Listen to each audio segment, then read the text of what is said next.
कोण म्हणतं बरं चकली फक्त दिवाळीलाच करायची असते. सर्वांनाच आवडणारी ही चकली तुम्ही कधीही बनवू शकता आणि खाऊ सुद्धा शकता. इतकी खमंग बनते ना, चवीला एकदम छान, बनवायला एकदम सोपी. आणि ते पण आपण नेहमी जे रोज गव्हाचं पीठ वापरतो ना चपात्या करण्यासाठी, त्याच पिठापासून. त्यासाठी मी 2 वाटी इथं हे गव्हाचं पीठ घेतलेलं आहे आणि अर्धी वाटी तांदूळ घेतलेला आहे. तुम्ही एखादा कप घ्या. जर तुम्ही 2 कप गव्हाचं पीठ घेतलं, त्याच कपने अर्धा कप तांदळाचं पीठ घ्यायचं आहे. तांदळाच्या पिठामुळे ना चकली अजून कुरकुरीत बनते, एकदम चवीला पण छान लागते. आता एखाद्या याला या कॉटनच्या कपड्यामध्ये बांधून घ्यायचं आहे आणि ना कढईमध्ये पाणीसुद्धा गरम करायला ठेवलेलं होतं मी. त्यामध्ये हे ना एखाद्या डिशमध्ये ठेवून द्या आणि झाकण बंद करून याला आपण 20 मिनटं मीडियम गॅसवरती वाफवून घेणार आहोत. म्हणजे पूर्णपणे गव्हाचं पीठ आपलं शिजतं, अजिबात त्याच्यामध्ये कच्चापणा राहत नाही. आणि थोडंसं थंड करून झालं की याला आहे ना मोकळं करून घ्यायचं आहे, म्हणजे कपड्याच्या बाहेर करून घ्यायचं.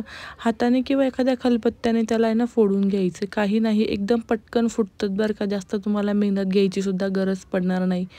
आणि एखाद्या चाळणीमध्ये टाकून चाळून घ्यायचं आहे आणि हाताने असं मिक्स करत जायचं आहे, म्हणजे अजून आपल्याला इझी जातं चाळून घ्यायला. ही चकली बनवण्यासाठी तुम्हाला कुठलीही पूर्वतयारी करायची गरज नाही. वाटेल तेव्हा तुम्ही बनवून ही चकली खाऊ शकता. आता हे पूर्ण पीठ आहे ना गाळून झाल्यावरती मी यामध्ये चवीपुरतं मीठ टाकलेलं आहे, हळदी, लाल तिखट, धने पावडर, ओवा टाकलेला आहे आणि तीळ टाकलेलं आहे. मी इथं जिरं नाही टाकलेलं आहे. तुम्हाला टाकायचं असेल तर तुम्ही इथं टाकू पण शकता. आता हे टाकलेले सर्व जिन्नस आहे ना मिक्स करून घ्यायचं आहे. ही चकली बनवताना इथं गरम तेलाचं मोहन द्यायची अजिबात गरज पडणार नाही आहे. तुम्हाला इथं देऊ पण नका. त्यानंतर आपलं नेहमीचं जे पाणी असतं ना तेच पाणी घेतलेलं आहे मी. तर गरम पाणी वगैरे किंवा कोमट पाणी काहीच नाही घेतलेलं.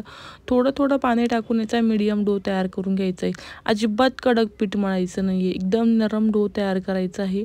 आणि याला 5 ते 7 मिनटं असं झाकून ठेवलं तरी चालेल, किंवा इन्स्टंट बनवल्या की लगेच ह्याच्यामध्ये ओतून घेतलं आणि लगेच बनवलं तरी चालतील.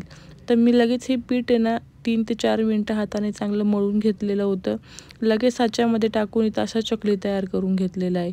आणि चकली तयार झाल्यावरती तेलसुद्धा कडकडीतच, म्हणजेच मीडियम गरम व्हायला हवं, थंड अजिबात नको राहायला तेल. चकली टाकताना असं चमच्याने टाकायची आहे, म्हणजे चकलीही मुडत नाही आणि आपली पटकन तेलामध्ये सुद्धा चकली जाते. जेवढी तेलामध्ये मावतील तेवढ्या चकल्या तुम्ही इथं तळून घेऊ शकता. आणि हे बघा, एकदम अशा खुसखुशीत अशा चकल्या आपल्या तयार झालेल्या आहेत. कुठलीही भाजणी तुम्हाला करायची गरज नाही आहे. आय होप सो की तुम्हाला आजचा व्हिडिओ आवडला असेल. जराही आवडला असेल तर लाईक, शेअर आणि सबस्क्राईब करा. कसा वाटला नक्कीच कमेंट करा. इन्स्टाला फॉलो केलं नसेल तर बायोमध्ये लिंक आहे, नक्कीच फॉलो करा. आणि चला मग भेटूया एक नवीन व्हिडिओसोबत. खा प्या मस्त राहा. पुढची रेसिपी कोणती पाहिजे नक्कीच कमेंट करा.